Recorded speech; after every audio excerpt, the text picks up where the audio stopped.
We're going to push Joe as the president as far as we can, but given the fact he's been in office for less than a week, I think he is off to a good start. What we have got to do is recognize that right now we're living in an unprecedented moment in American history. You got the pandemic, you got an economic collapse, we got climate change, we got a crumbling infrastructure.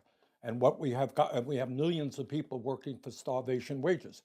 And what we have got to do is roll up our sleeves and fight for the agenda that working people throughout this country want. They want to raise that minimum wage to $15 an hour. They want that direct payment of $1,400 on top of the $600. We've got to do that. They understand that during the midst of the healthcare crisis, we cannot have millions of people being thrown out of their houses or lack healthcare. So we have an enormous amount of work. Then you throw in impeachment, you throw in the need to get Biden's nominees confirmed. It's a lot of work that has to be done, and we're going to roll up our sleeves and do it. So I know that working families are living today in more economic desperation than since the Great Depression. And if Republicans are willing to work with us to address that crisis, welcome, let's do it. But what we cannot do is wait weeks and weeks and months to go forward. We have got to act now. That is what the American people want.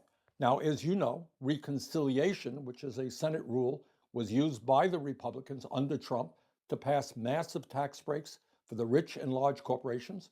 It was used as an attempt to repeal the Affordable Care Act.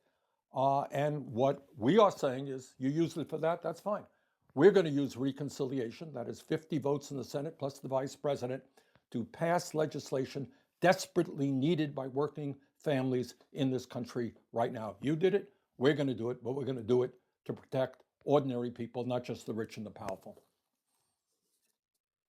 As soon as we possibly can. Look, Donna, I know these are crazy times. We got a new president in. We're dealing with the horrors of this pandemic, which also have got to be addressed immediately. We have not done a good job in producing the amount of vaccine that we need and certainly getting it into the arms of people. And that's what the Biden administration. We got to do everything. I mean, this is not, you don't have the time to sit around, weeks on impeachment and not get vaccines into the arms of people. You don't have time to worry about vaccines and not deal with the fact that children in America are going hungry. We got to break through this old approach that the Senate takes years and years to do anything. We got a crisis right now. We can chew bubblegum and walk at the same time. The American people are hurting and they want us to act. That's what our candidates ran for in this election. That's what the guys in Georgia won on. And we have got to reaffirm the faith of the American people in government that we can respond to their pain.